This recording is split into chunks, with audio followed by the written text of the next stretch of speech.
them. Right. They would give us a heads Okay. up I thought- and But do they schedule. have to? Really? Oh, really? Well, that's nice. We're not coming. Not necessarily. We've had a few instances Yeah. where someone had, they waited to the end of the meeting. Right, yeah, I was just thinking if we really have to act on this since it's informal or, What's the decision? Because it's under comments, yeah? yeah, Do we need to take it off the agenda? well, we can go, we have to start the meeting first.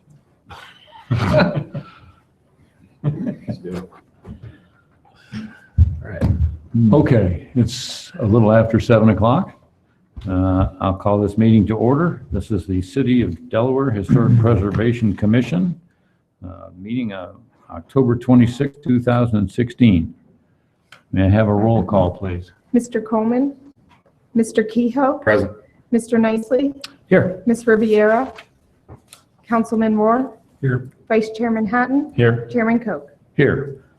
I had previous calls or emails from Mr. Coleman and Ms. Riviera explaining that they would not be able to be here. Could I have a motion to excuse Mr. Coleman and Ms. Riviera from this meeting? So moved. second. I have a motion by Mr. Nicely and a second by Mr. Hatton. Any discussion? Hearing none, call the roll, please. Mr. Kehoe, Yes. Mr. Nicely, Yes. Councilman Moore, Yes. Vice Chairman Hatton, Yes, Chairman Koch. Yes.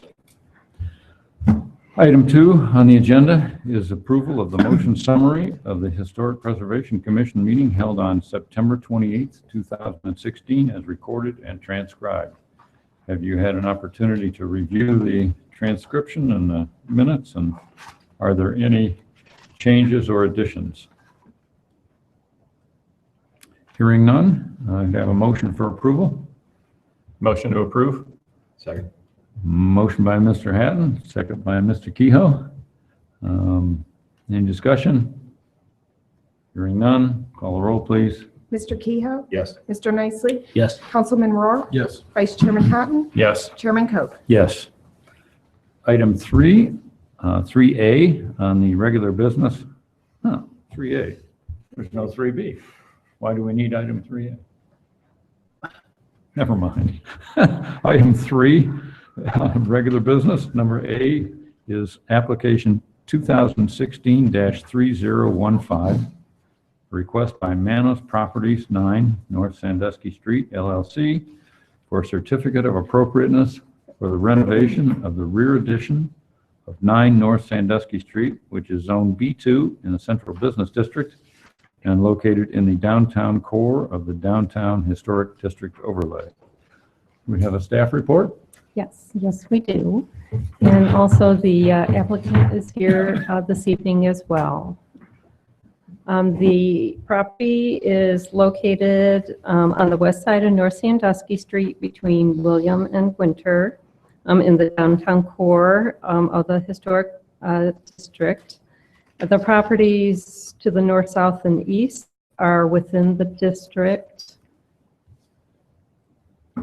within the downtown core, while the properties to the west are within the transitional sub-district of the historic district, and the zoning of the property is B2, as are the surrounding properties. Here's an area.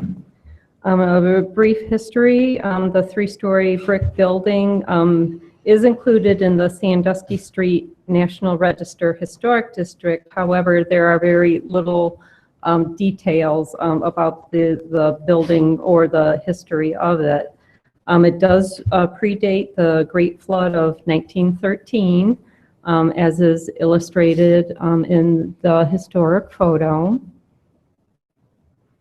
And based on the architecture, it's conceivable that it was more than likely constructed in the late 1800s.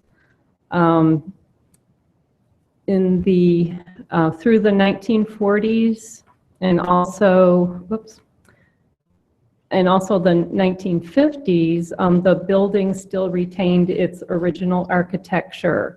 It had finials at the very top of the building, and ornate window hoods on all levels of the building as well as a ornate cornice from what you can see. As was the style in the 1960s, the certain elements of the facade were removed in order for the application of a blue baked enamel covering over the facade. And this is a photo from 1999. And the blue enameled panels were still present in 2002. Between, I believe between 2002 and 2003, the building had changed ownership.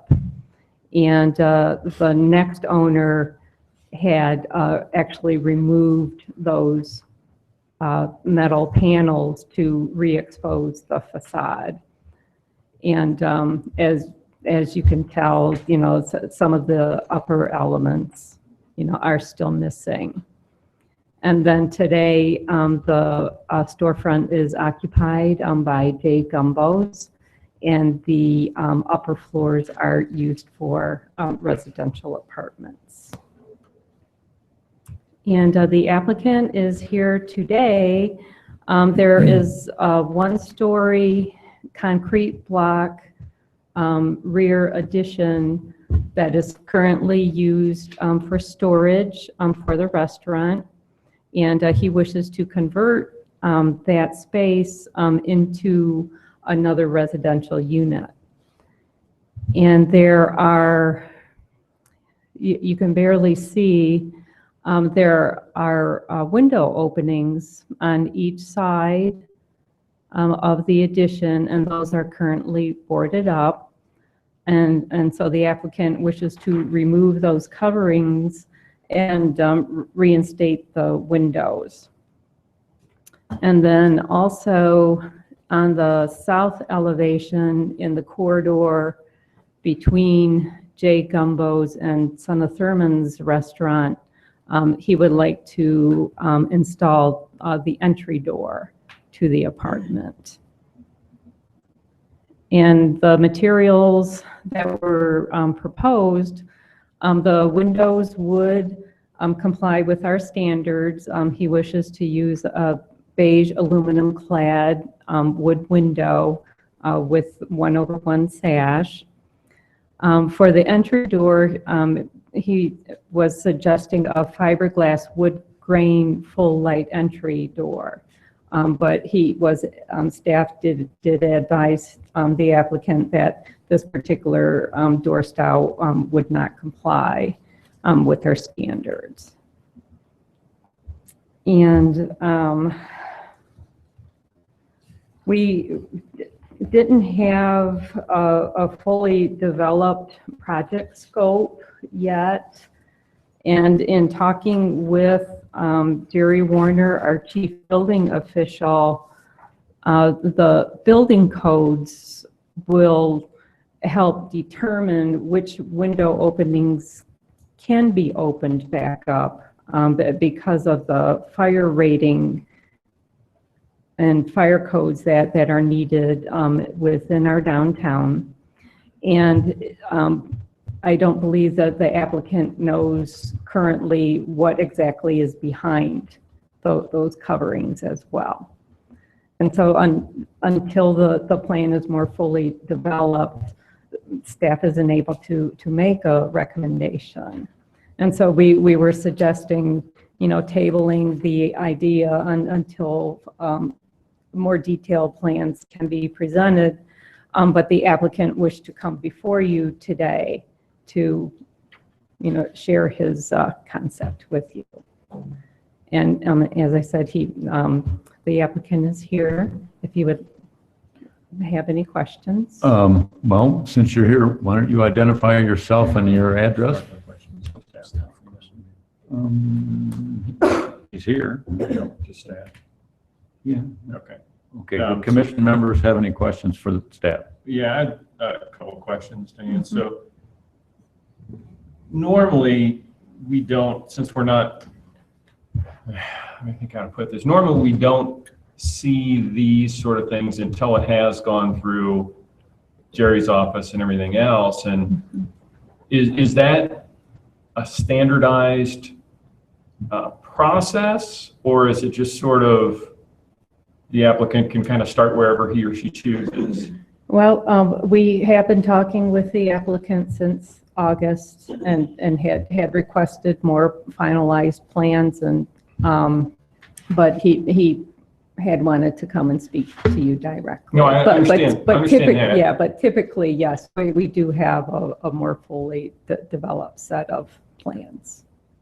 Okay, so, but my question is there a process that's in place? Because if I want to build a new house, for instance, wherever, right? There's a process. I start here, go here, go here, go here. And that's clearly defined. Yes. Is that process clearly defined for the downtown? I would assume it is. Right, But- it would be as with anything else, you know, you would submit your permit application with proposed plans for the initial review, you know, always starting with the conversation, you know, with the chief building official and the planning director and the zoning administrator. And as you can see in the staff report, in addition to having the actual building plans, which, you know, will dictate the design, which will determine what is approvable through HPC, being that, and this is listed on page 5 at the bottom, being that this is a proposed ground floor residential unit in the designated central business district. The proposal will require the applicant to obtain a conditional use permit through the Planning Commission and City Council approval process. So obviously what I'm getting at is, wouldn't it make sense to start there? Because I kind of feel like we're going about this backwards, because we can't really do anything until that's done. Correct. Okay, so my question is, why are we here? At the request of the Well, I applicant. understand the request, but my thinking would be, here's our process, and the process needs to be followed, right? Yes. So is that not communicated? No, that has been communicated. Okay, Yes. so, But again. but it sounds like we right. made it, not you personally, but it sounds like we made it optional, where it seems like this would just be, here's the process. And because I kind of feel like we're spinning our wheels here. I mean, we. No, that's, I mean, with all due respect, that's, none of that is the way I was explained to it by Jerry. Jerry told me that they could do the windows in-house, or I wouldn't even have to come here, assuming there's already windows there that are boarded up in wood. And when, like, we took that second story right window, we took that wood off. That window was already there, which was done a couple of years ago, which we did need approval on. And Jerry told me that I can take those boards out and put the proper windows in there, and they can approve that in-house without me having to come here, is what I was told for the windows. The interior renovation obviously has to go through his office, and I have to do everything, you know, fire rated, whatever. What I did need to get approval on is the door. That's what I was told, and that's why I'm here. Could Well, it could I sounds like now maybe there's get, different messages, and that's why. could was I asking. get you to identify yourself for Yeah. the recording and give your address? It's Jim Manos, and it's 5973 McEwen Court in Dublin, Ohio. Thank you. So there could be windows behind the wood like it was on the second floor already. I just didn't want to take them off yet, and Jerry told me that that could be something that they could approve in-house. And was that communicated to you, Diane, as well, or? I'm concerned that we kind of have a, he said, and we don't have Right. anything in writing, and Jerry and Jerry's not I here. and Dave had talked about it, and then we had written an email to the applicant explaining what the procedure would be. Okay.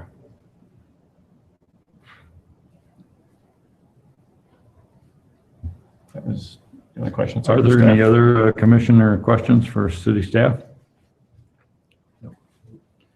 Well, my observation is that there's no proposal before us. There's no drawings. We don't know what you want to do. Alls I want to do is put windows in where the windows are boarded What do out. they look like?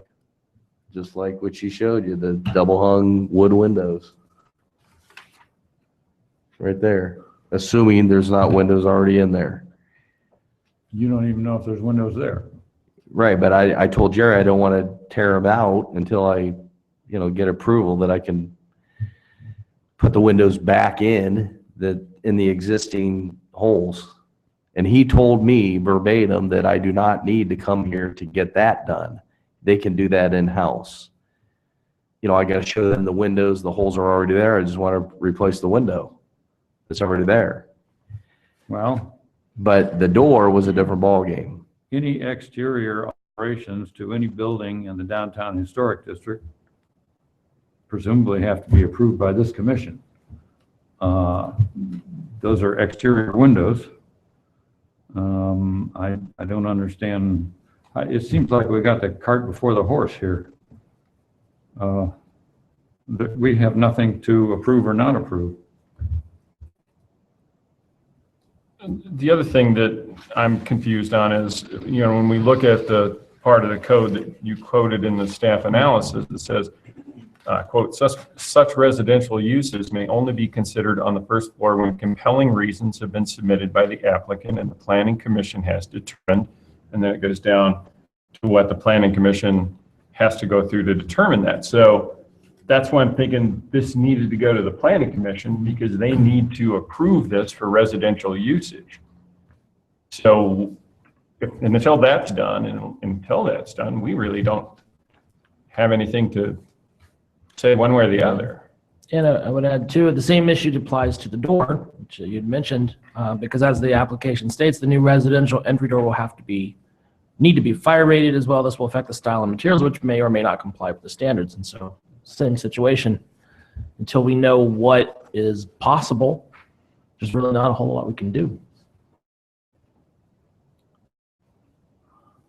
Until we know what the applicant I think we can tell is you yes proposing, or no, right? but if you don't get a zoning variance, I don't think it matters what we say.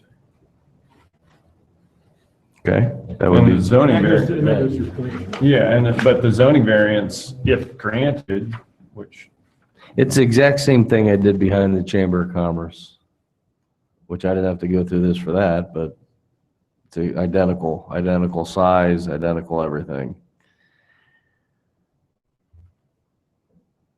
I mean, this is. I'm going by staff, Legal but it's- question, and I'm an attorney, but I'm not that kind of attorney. This is just a legal question that needs to be answered by, like. yeah, it just kind of Or something. feels like I'm not sure why we're here. I mean, there's got to be an answer to this question, and it's either, we come here first or we go to planning first. Exactly. Well, again, what I was told, actually, I have an email from Dave Eflin that told me that he can approve the windows in-house, that the holes are already there. Alls I'm doing is replacing the window. If I have whatever window is sufficient to them, that can be approved in-house. And I have an email to state that. But see, for instance, you don't even know if the openings in the existing concrete block wall are large enough to accommodate an egress window for residential egress. There's so many code issues to be decided. Yeah, but isn't on it this if thing. It it's- has nothing to do with the HPC. Isn't it if it's already there? It's, No, because it isn't an apartment. You're changing its use to Right. residential, so which is a violation of the zoning code unless you go through the process and get it approved. And then you have to have so many square feet of Right, egress right. out each bedroom window. Jim, our hands are kind of tied It's here. all beyond the purview of this. Yeah, Right. Right. And again, to quote here, it says the applicant must obtain a conditional use permit through the planning commission and city council process. So until that's done, we can talk design until we're blue in the face, but it's kind of a moot point. And to the merits of it as well, in terms of the door, as the door that you have in here would not really comply with the standards anyway. Right. So which case, I would presume we probably wouldn't have a favorable ruling at this point anyway. Well, but if everything else were approved and that was the only thing standing in Yeah. the way, then we could. I mean, no one's telling me what door to use. They just tell me what door I can't use. So if I don't care what the door looks like, I just would like a clear door. I just picked the one that's already that was approved, is why I selected this door, but There if was someone- nothing on this building that's ever been approved by this commission. well, it was there.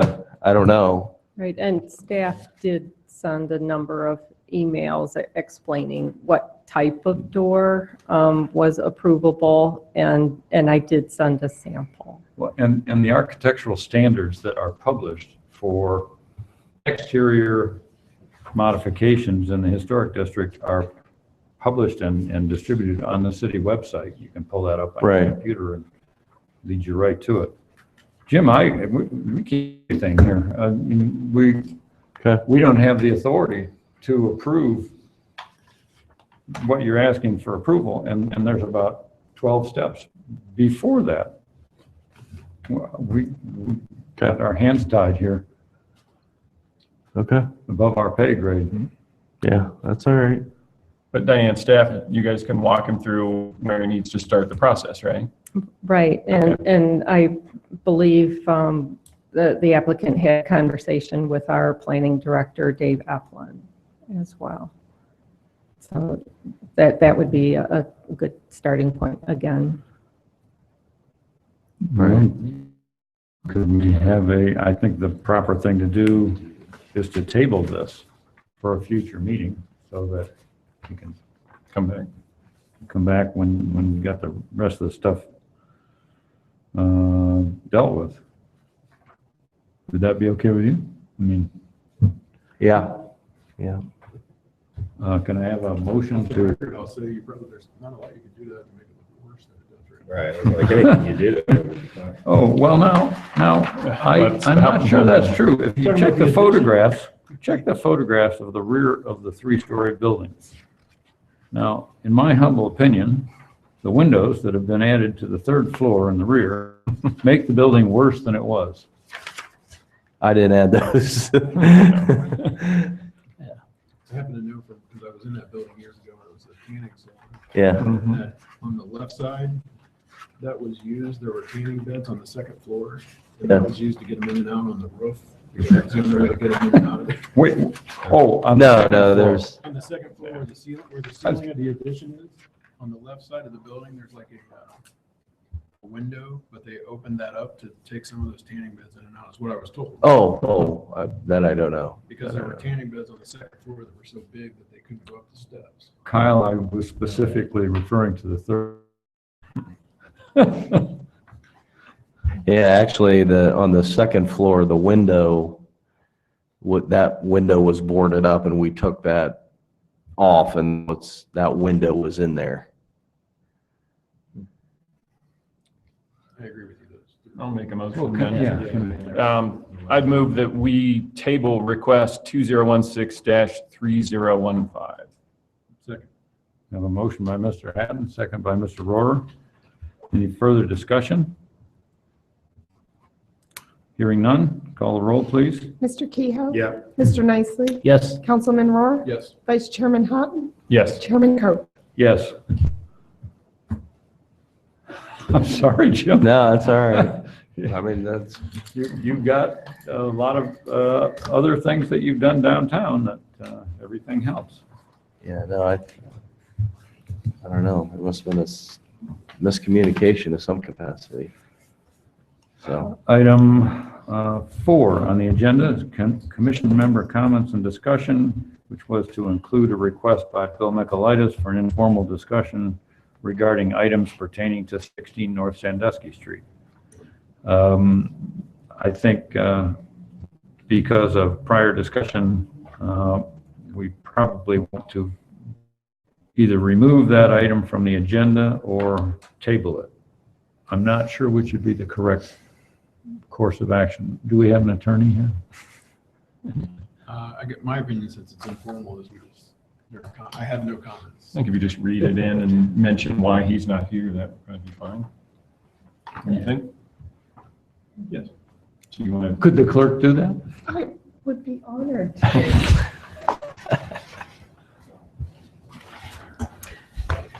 But you give me the hard last name. Request by Bill Michaelides for an informal discussion regarding items pertaining to 16 North Sandusky Hamburger Inn. Well done, well done. Okay, so are we going to table this or, No. You're just delete Move it? it. Just read it. okay, do I have a motion to remove this item from the agenda? So moved. Sure, why not? Okay, we have a motion and a second.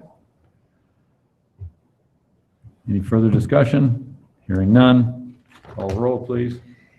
Mr. Kehoe, Yeah. Mr. Nicely, Yes. Councilman Rohr, Yes. Vice Chairman Hatton, Yes. Chairman Coe. Yes. Item 5 on the agenda, November 30th. I think they got the dates wrong on here. Due to the, Right, geez, if I may, the original schedule that was approved, it had named November 16th as our November HPC meeting date due to the holiday. But in order to give applicants adequate time to properly prepare their submissions, it's being suggested to reschedule that meeting date to November the 30th. so the next meeting will be on November 30th. And we If we would have- need a motion in order to change the official calendar. Okay. Can I have a motion to change the next regular meeting date if we have one? All right, I can take that. Is everybody okay? I guess so, yeah. Right now. All right. I'll let you know when we go. All right. All right, I'll make a motion that we change the date for the November 2016 meeting of the Historic Preservation Commission to November 30th, 2016 at 7:00 PM. Do we have a second to the motion? I'll second. We have a motion by Mr. Nicely, second by Mr. Rohr. Call the roll, please. Right there, okay. Cool. Mr. Kehoe, Yes. Mr. Nicely, Sure. Councilman Rohr, Yes. Vice Chairman Hatton, Yes. Chairman Coe. Yes. Can I have a motion for adjournment? So moved. I have a motion from Mr. Rohr, Second. second from Mr. Haddon. Go on. We're adjourned. That's a tie. Tie goes to the winner, I guess. Good try. There we go. Look at you Guys guys. almost did it. This is I'm like a still record. talking, you know. It's not even 7:30.